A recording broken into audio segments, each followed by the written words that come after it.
Hello, and welcome to Black Man Working. I'm your host, Leanna Davis. Black Man Working is a show that features hardworking black men here in the Mid South area.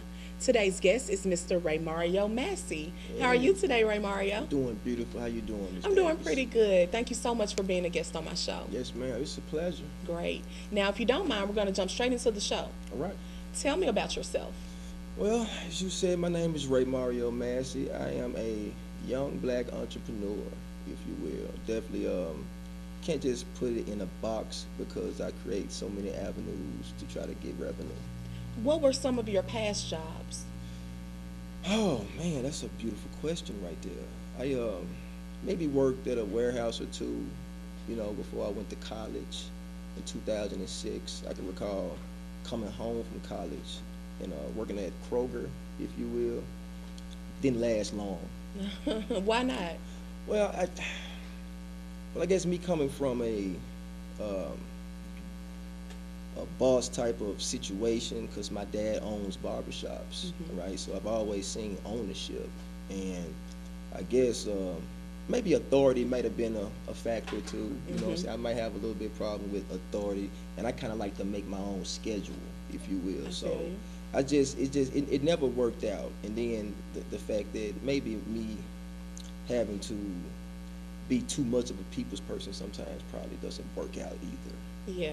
With So my you're personality. supposed to be out catching carts and put reeling in Reeling in. the baskets, Well, but you talking to people. actually, I could have did that. It's when they decided to put me in customer service. Oh. That's when it got a little spunky. All right. Well, I want to talk about your very first paycheck. Do you remember that one? Yeah, I remember my very first paycheck. It came from Union Made Products. This is a warehouse. Like I said, I've only worked at like two warehouses before, and this was a warehouse on Hex Cross, if you will. I was 18, and I was on my way to college. So that first paycheck was very encouraging to me because I realized then, okay, if you do put in work, you can get some revenue. You know what I'm saying? It's some positive can always come out of a negative, if you will. How'd you feel when you got that first paycheck as a young man? Like, did you feel accomplished? What did you spend it on? Well, I didn't feel it. I actually saved it because I was on my way to school, so I was already had the budget mindset, if you will. But it just wasn't enough when I looked at it. So that was my motivation to really think outside of the box, if you will. What job was the one that you had that you felt like this is the one, this is what I'm supposed to be doing? Actually, when I realized that when I actually got my barber's license in 2010, when I got my barber's license, I realized then, okay, the family business is not so bad, right? It was at that point when I became a barber, I had realized, I had came in one with myself. I had realized I could work for myself and actually stack some revenue. Okay. So being a barber. Being a barber. So that leads me to my next question. What do you do now? Actually, that's what I do to this day. I'm actually still a barber, and I got a up and coming podcast, if you will. Up and coming podcast. Yes, ma'am. How long have you been a barber? I've been a barber since actually 2010.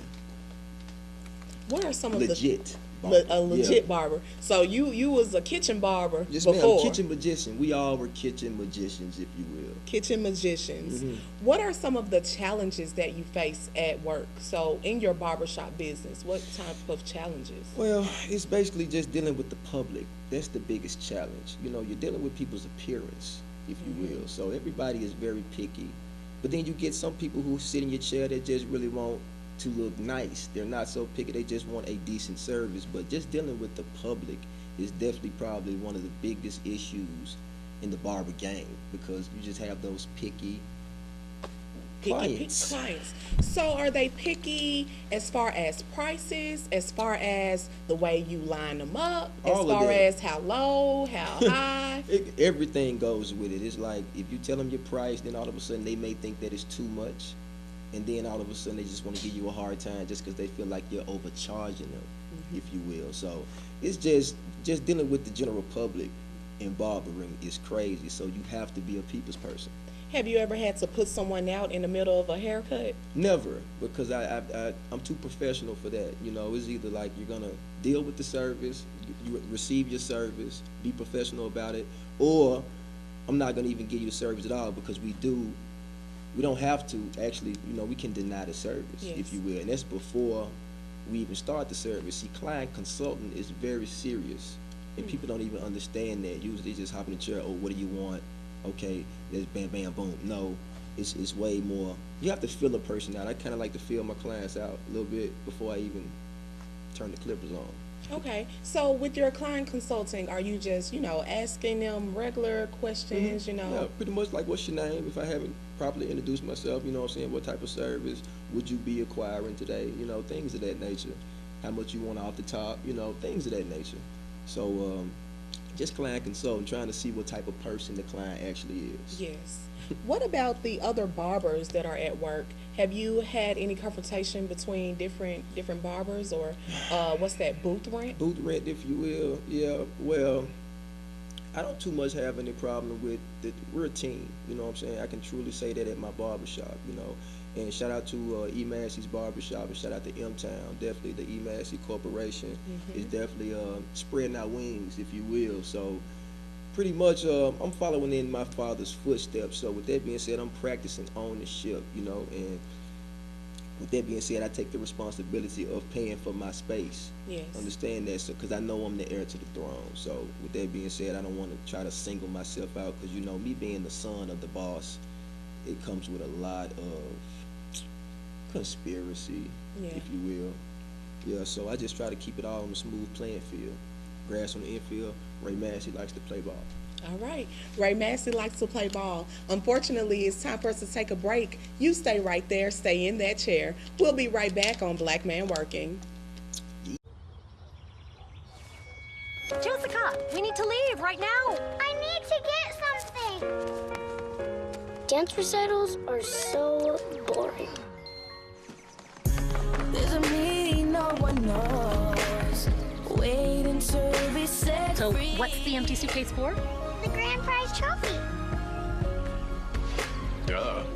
Confidence. Pass it on. I was born to be somebody.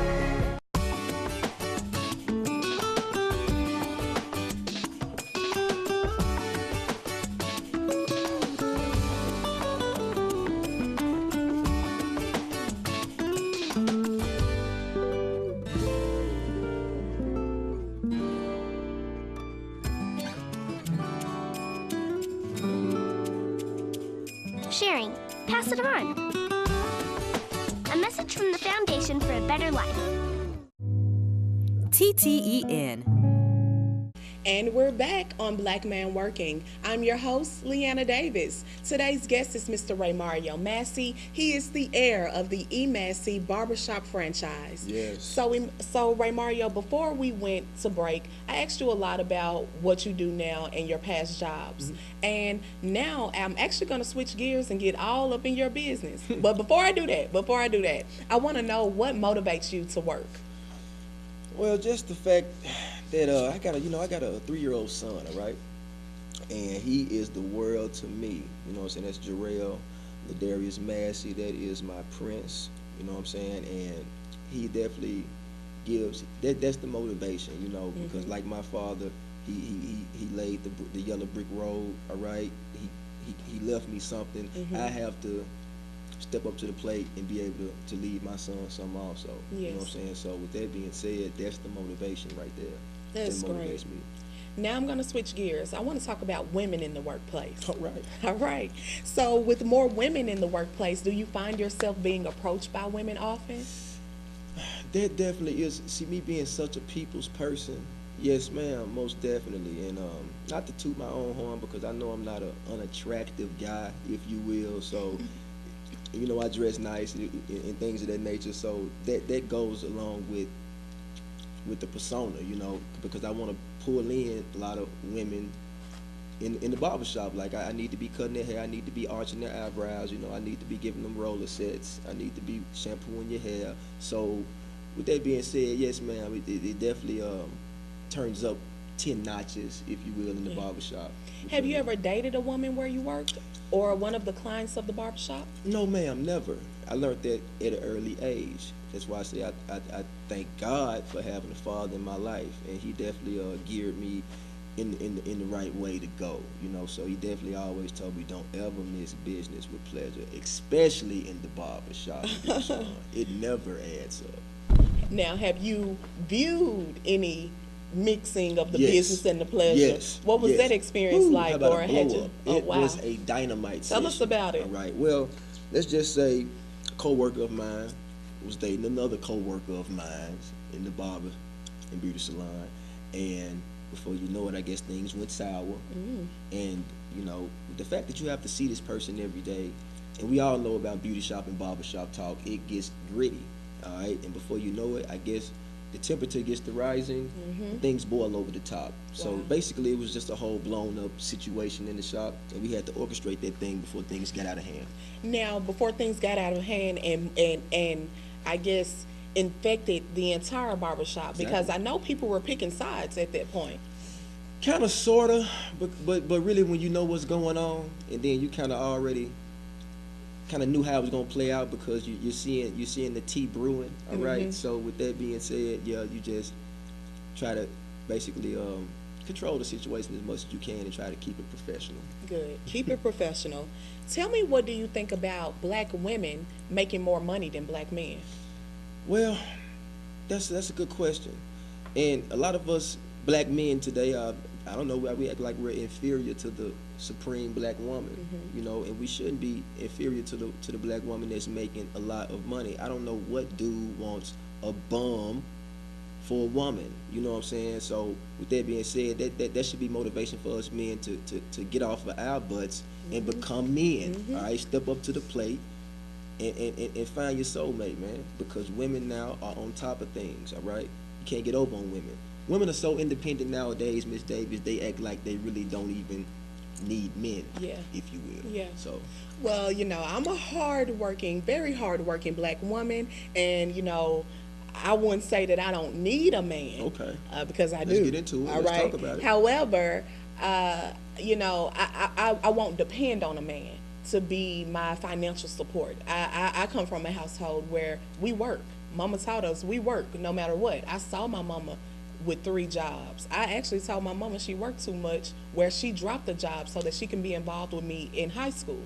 However, being a black woman working, I find that I am intimidating to some men. yes, it could be very intimidating when you find a woman who's definitely a queen, who's on their square, if you will. You know. So, but let me ask you this, Miss Davis: do you believe in allowing the man to lead if he is showing leadership, if you're in that particular situation? Well, definitely. You know, I'm a Christian. I'm a woman of God, and that's what God told us to do. He told us to submit ourselves. Now, He did say, "Wives, submit yourselves to your husbands." And so I found out that, you know, unless it's my husband, I'm not going to submit completely.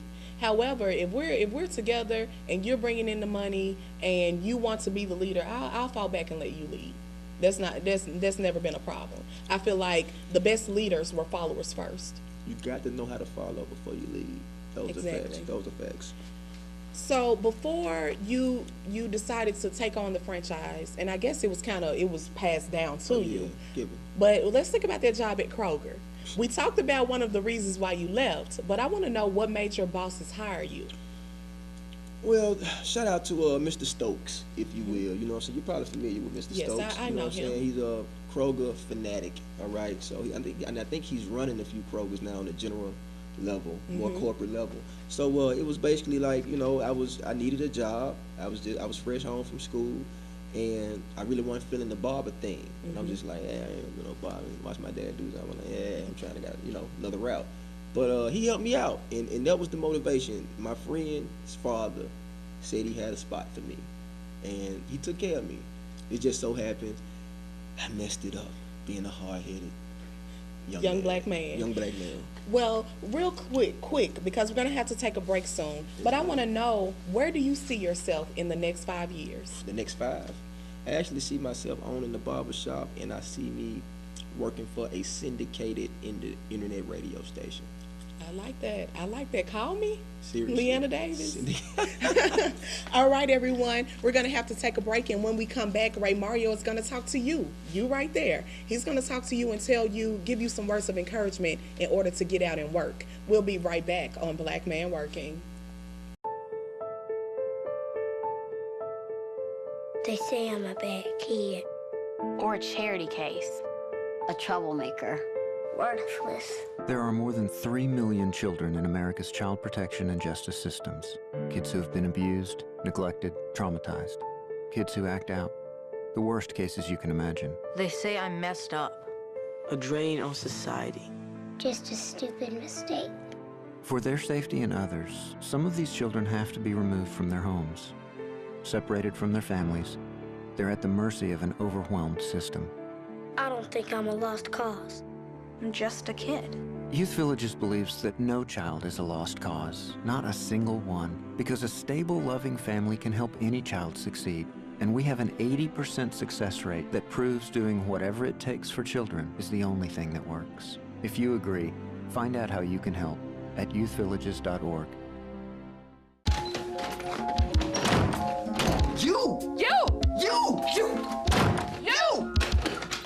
Oh! Your fault. My fault? Your fault. Your fault. You're right. What? It's my fault. What do you mean your fault? You're right, it's my fault. We can make it. Maybe both of us? Maybe just you.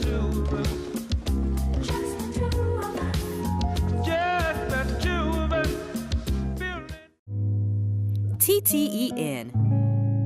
Now, Raymario, this is the point of my show where I want you to look directly into the camera. We have some men that are sitting at home. They're discouraged. They don't know what to do. They don't know how to get out and work. And this is Black Man Working. So I want you to talk to the men that are sitting at home and give them some words of encouragement. Well, to the brothers at home that think that there's no way out, and you're basically you're practicing professional bummism, if you will. And I got to keep it real because we all go through this. I went through this. That's how I can talk to you about actually bumming out and feeling sorry for yourself. Listen, it don't take much to basically motivate yourself to try to find out what you can do to get some revenue, if you will, because you got to realize this. You're not a teenager anymore, all right? And sooner or later, you're probably going to be out of your mom's crib. Or if you got your own crib and, things are not going right, then eventually you're going to have to figure out what you're going to do to man up. So I encourage you basically to go out and get a trade, all right? I can only come from a self-employed standpoint because I am an entrepreneur. So with that being said, people, you have to stop feeling sorry for yourself because there are many jobs out here for you to do, all right? And you can always go in business for yourself. Don't never think that you can't go in business for yourself. Of course, it takes a lot of hard work. Nothing comes easy. You're going to have to invest in yourself. You're going to have to master your craft, whatever your craft is. So never think that you have to crash out, because crashing out is real, gentlemen. Don't think that you are too, you can't have a nervous breakdown. You can. And stress is real. Understand that. Stress is a killer.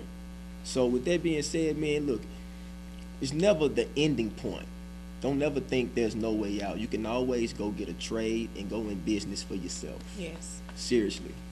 All right, so Raymario, we've got a couple men that are sitting at home like, that's a little too much work for me. That's too much work. I'm already filling out all these online applications. They want me to do a survey. They want me to do an assessment, and I've done it. And I actually went in on an interview. But when I went in on an interview, the guy told me that he was only going to pay me $7.25 minimum wage here in Tennessee. So what would you say to a man who doesn't accept the job because it's not paying enough money?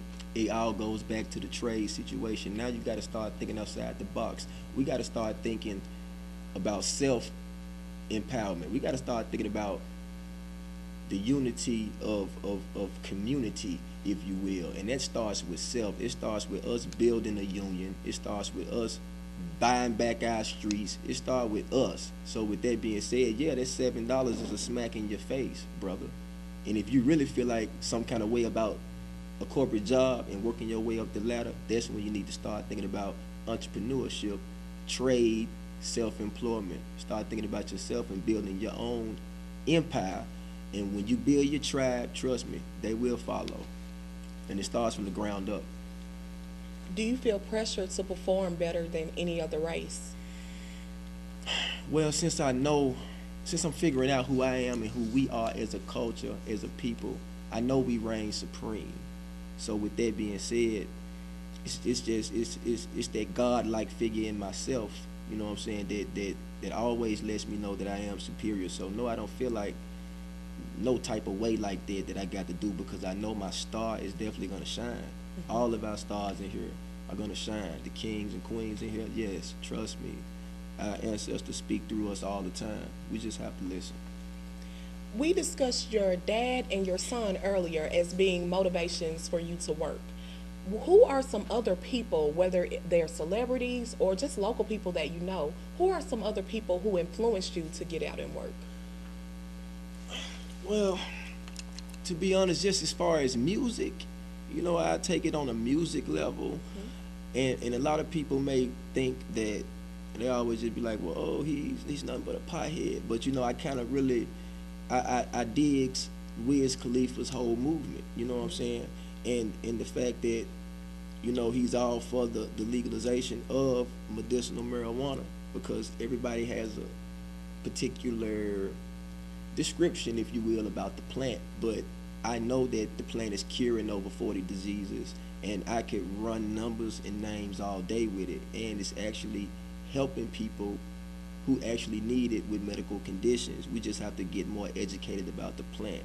So with that being said, I have to say Wiz Khalifa is definitely he's definitely motivation, and he's definitely like somebody I look up to for motivation, because when I hear him speak, and the fact that he is an advocate of the marijuana plant, it inspires me, and it lets me know that, yeah, you know, everybody who quote unquote potheads are not lazy, and we are successful.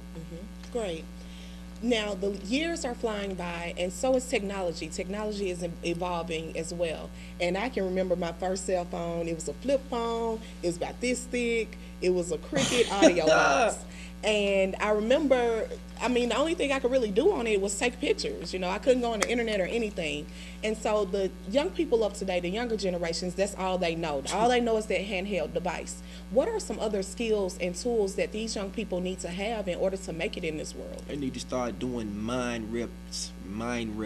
That's what they need to start doing. They need to put down the phone at least 6 to 8 hours a day, and start back and get back old school, doing repetition. Put it on paper. All right, definitely we need to get a hold of our youth by definitely putting things in place for our youth. You know, we gotta put together programs. You know, we really got to take the community back, because it's an epidemic going on around here. It is. And the TV is horrible. It's like today's society is on another level. So we have to definitely figure this thing out. Stop talking about it. It's time for us to put some stuff into play. What about respect, courage, patience? Patience is definitely a virtue, and a lot of people don't have patience. You know what I'm saying? Respect is just something that you really, you should be taught respect. And I feel like if somebody's just disrespectful, then basically I think that started at home. So it's kind of like something else going on in the psyche of a person. They can't get it right, you know, on another molecular level. Well, you know, they say that it takes a village, and you and I are part of that village as well as you. Here comes the worst part of the show. We have to take another break, but we'll be right back on Black Man Working. You! Oh! Your fault. You! My fault? Your fault. Your fault. You're right. What? It's my fault. What do you mean your fault? Just the two of us. You're right, it's my fault. We can make it if Maybe both of us? Maybe just you. Just the two of us. Your time is gonna come. Your time is gonna come. It's up to you to reach out to be that friend who comes along. Your day is gonna come. When you make a friend, you make a difference. Your day is gonna come. Friendship. Pass it on. A message from the Foundation for a Better Life. TTEN. We're back, and if you're just tuning in, you have missed an incredible show. Today's guest, Mr. Raymario Massey, is the heir of the E. Massey Barbershop franchise. So, Raymario, I'm totally done with all of the professional questions. I want to know more about you. What are some of your hobbies? Well, Ray Massey likes to definitely meditate, if you will, in his spare time. That's definitely a great hobby of mine. Kick back.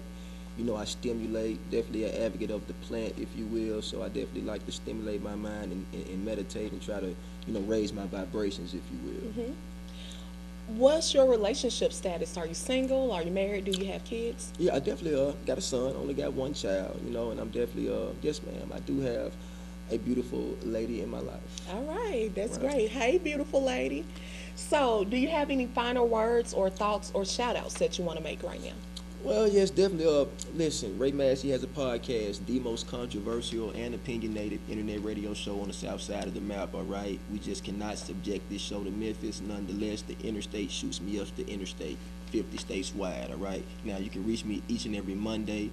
I usually jump my podcast off. You know, I'm the king of late night radio, so you have to be up kind of late to catch the show around 9:30, 10 o'clock Central Time Zone. That's www.blogtalkradio.com/Real Talk with Ray Massey. All right, now 323-784-9622. That is the guest call-in number. Press 1, and you can go live with the host with the most. And follow me definitely on Instagram also. That's the Ray Massey Show. Check me. Well, that's our time. Thank you so much for joining us on Black Man Working. We salute you. If you would like to be a guest on my show, or if you know someone who would like to be a guest on the show, you can contact me, Leanna Davis, by email at info@ttenetwork.com. Once again, that information for you to email me is info@ttenetwork.com. We'll see you next time on Black Man Working.